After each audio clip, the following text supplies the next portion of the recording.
Good morning, students. Let's discuss the chapter We are not afraid to die if we can all be together. ठीक है. This is second chapter of Hornbill. The meaning of the title is We are not afraid to die if we can all be together is हमें मरने से डर नहीं लगता अगर हम साथ साथ हों. ठीक है. Today in this video we will discuss the summary of the chapter. The chapter is written by Gordon Cook and Alan East. ठीक है. ये नरेटर का नाम है. The story We Are Not Afraid to Die If We Can All Be Together is a story of extreme courage and skill exhibited by Gordon Cook, his family and crewmen in a war with water and waves for survival.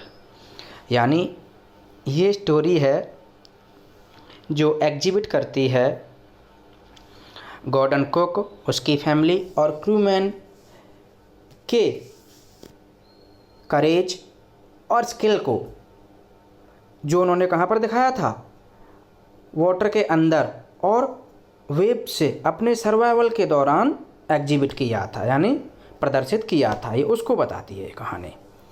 In July 1976 the narrator, his wife Mary, son Jonathan and daughter Suzanne set sail from Plymouth. यानी जुलाई 1976 में narrator, जो एक 37 year old businessman है, his wife Mary, उसकी पत्नी का नाम मैरी है, सन जोनाथन, बेटे का नाम जोनाथन है, and daughter Suzanne set sail यानी started their voyage from Plymouth. कहाँ से स्टार्ट करी थी? प्लाईमाउथ इंग्लैंड से करी थी. To duplicate the round the world voyage made 200 years earlier by captain James Cook. Actually let me tell you something more. यानी there was a person named captain James Cook. He was a British navigator. कौन था वो? British navigator था. उसने 200 साल पहले, 200 साल पहले का मतलब है 1776 में, ठीक है, एक वॉयज की थी. क्या की थी? सी जर्नी की थी. ठीक है. उस सी जर्नी की कॉपी करना चाहता है नरेटर. ठीक है. इसीलिए वो कह रहा है कि duplicate the round the world voyage made 200 years earlier by captain James Cook. ठीक है. They took the voyage in their professionally built ship. इन्होंने इस वॉयज को स्टार्ट किया था in their professionally built ship, यानी प्रोफेशनल तरीके से बनाए हुए जहाज़ में. उसका नाम क्या था? Wave walker. ठीक है. Accompanied by 2 experienced sellers, Larry vigil, यानी अपने साथ में किसको ले लिया था? 2 एक्सपीरियंस सेलर को ले लिया था, जिनमें से एक था लैरी विजिल, एन अमेरिकन, एक अमेरिका का रहने वाला था, and Herb Seigler, a Swiss. और हर्ब सीगलर कहाँ का था? स्विट्जरलैंड का रहने वाला था. To tackle one of the world's roughest seas, the southern Indian ocean. ठीक है. Southern Indian ocean is considered one of the roughest seas in the world. इसीलिए नरेटर को लगा था कि मुझे कुछ एक्सपीरियंस लोग ले लेने चाहिए, इसीलिए उसने इन दोनों क्रूमैन को, दोनों सेलर्स को अपने साथ ले लिया था. ठीक, समझ आ गई यहाँ तक? आगे देखते हैं. The first part of the journey, that is about 1,05,000 kilometre up to Cape Town, passed off very pleasantly. Journey का पहला पार्ट जो है, जो 1,05,000 किलोमीटर का था, ठीक है, केप टाउन तक का, प्लेजेंटली पास हो गया, यानी हैप्पली, आराम से उन्होंने जर्नी कर ली, कोई प्रॉब्लम नहीं आई. On the second day out of Cape Town, यानी केप टाउन से बाहर दूसरे दिन, they began to encounter strong gales. यानी all the crew members including the narrator began to face strong gales. Strong gales होती हैं वायलेंट विंड्स. ठीक है. यानी आंधी तूफानों का सामना हुआ. ठीक है. बहुत ज़्यादा आंधी तूफान आ गए समुद्र में. Gales did not worry the narrator, लेकिन नरेटर को गेल्स की कोई चिंता नहीं थी. But the size of the waves was alarming. लेकिन गेल्स की वजह से जो वेव्स का साइज हो रहा था वो हो रहा था अलार्मिंग, यानी चौंका देने वाला था. Up to 15 metres as high as the main mast. यानी जो तेज़ आंधी चल रही थी, उस आंधी की वजह से लहरों का साइज लगभग 15 मीटर का हो रहा था. यानी 15 मीटर का मतलब इतना ऊंचा जितना कि जहाज़ का मेन मैस्ट होता है मस्तूल. ठीक है. शिप का एक पार्ट होता है. इंग्लिश में कहेंगे इसको सेंट्रल लॉन्ग पोल. ठीक है. On 25 December the writers ship watch in the southern Indian ocean. यानी 25 दिसंबर को राइटर का जो जहाज़ था वेव वॉकर, वो कहाँ पर था? सदर्न इंडियन ओशन में था. 3,500 kilometres to the east of Cape Town, यानी केप टाउन से 3500 किलोमीटर की दूरी पर था. The family celebrated their new year on board the ship. यानी जहाज़ के अंदर ही जो है फैमिली ने अपनी न्यू ईयर सेलिब्रेट की. ठीक। एट डॉन ऑन जनवरी 2 यानी in the morning of January 2 the waves were gigantic, waves कैसी हो गई थी, जाइगेंटिक हो गई थी। Unfriendly weather and gigantic waves compelled the sailor to slow their speed, यानी अनफ्रेंडली मौसम और बड़ी बड़ी लहरों ने नरेटर को क्या कर दिया, सेलर्स को क्या कर दिया, मजबूर कर दिया क्या करने के लिए, to slow their speed slow करने के लिए। ड्रॉप स्टॉर्म जिब, यानी स्टॉर्म जिब को डालने के लिए। स्टॉर्म जिब होता है तिकोना पाल, ठीक है, जिसे तूफान में क्या करते हैं लोग, खोल देते हैं। एंड टेक अदर प्रिकॉशंस, और दूसरी सावधानियां बरतने के लिए मजबूर कर दिया।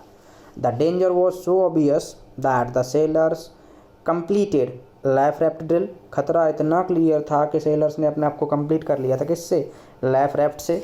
अच्छा, लाइफ रेफ्ट होती है एक फ्लीट मेड ऑफ लॉक्स, ठीक है, यानी तख्तों से बनाया गया एक बेड होता है, बेड टाइप का होता है, ठीक है।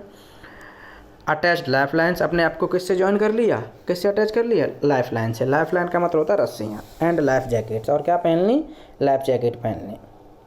Suddenly at 6 PM a tremendous explosion shook the Wavewalker, यानी अचानक से एक बड़े एक्सप्लोजन ने जहाज़ को क्या करके रख दिया, हिला के रख दिया।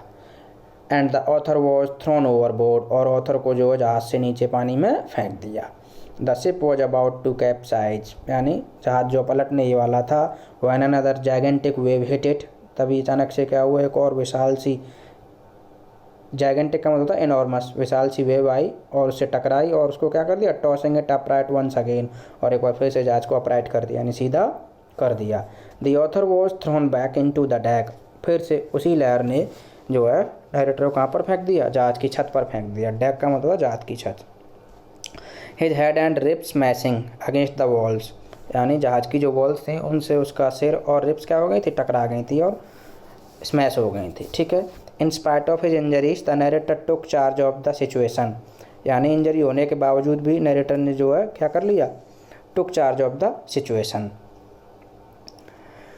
समहाउ, यानी सिचुएशन से डील करता रहा वो जैसे तैसे करके। Somehow he found the wheel, जैसे तैसे करके उसे क्या मिलेगा, पहिया मिल गया। लैंड अप द स्टर्न, यानी जहाज के पीछे की तरफ अरेंजमेंट करता रहा, अपने आप को अरेंज किए रहा। For the next wave and hung on till, और अगली वेव के आने तक जो वहाँ पर वो लटकता रहा। Mary appeared and took charge of the wheel, Mary दिखाई दी तुरंत ही, और मैरी को भी उसने बोल दिया था तो उसने भी व्हील को पकड़ लिया, ठीक है।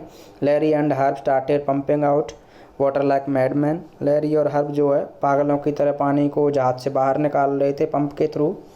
The whole starboard side bulged inward, यानी स्टारबोर्ड साइड जहाज की क्या हो गई थी, अंदर से फूल गई थी पानी की वजह से, क्योंकि उसमें अंदर क्या चला गया था, पानी चला गया था, ठीक है। The narrator manage to cover canvas across the gaps to prevent water from entering the ship, narrator ने जो है कैनवस लगा दिया था गैप्स के ऊपर जहाँ से जहाज के अंदर क्या आ रहा था, पानी आ रहा था, ठीक है। देन केम मोर प्रॉब्लम्स, फिर उनके समस्याएं और बढ़ गई थी। देयर हैंड पम्प्स स्टॉप्ड, उनके हैंड पम्प्स ने काम करना बंद कर दिया था। वो काम करना इसीलिए बंद कर दिया था since there was debris in the hand pumps, यानी उनमें कचरा चला गया था।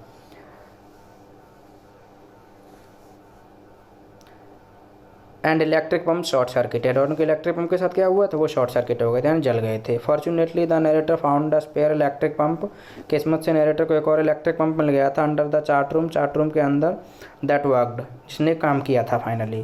The entire night was spent in pumping, पूरी की पूरी रात जो बीत गई पंपिंग करते करते, स्टीयरिंग करते करते और रिपेयरिंग करते, एंड सेंडिंग रेडियो सिग्नल्स, और रेडियो सिग्नल्स भेजते भेजते। The narrator checked charts and calculated, narrator ने अपने चार्ट्स को चेक किया और कैलकुलेटेड किया। And he found that the आइले, एक्चुअली ये मिस्टेक है, ये दी नहीं है, ये सॉरी ही नहीं है, द है, ठीक है।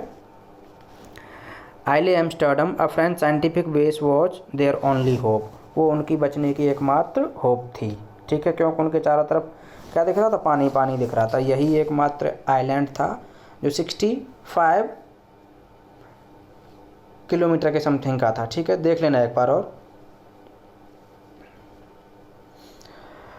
Sue and John were injured, ठीक है, Sue and John were injured but they said that they were not afraid to die if they could all be together, यानी इस दौरान जो सू और जो जॉन क्या हो गए थे, इंजर्ड हो गए थे, लेकिन उन्होंने ये कहा था कि उन्हें मरने से डर नहीं लगता अगर वो सब लोग साथ साथ हाँ तो, ठीक।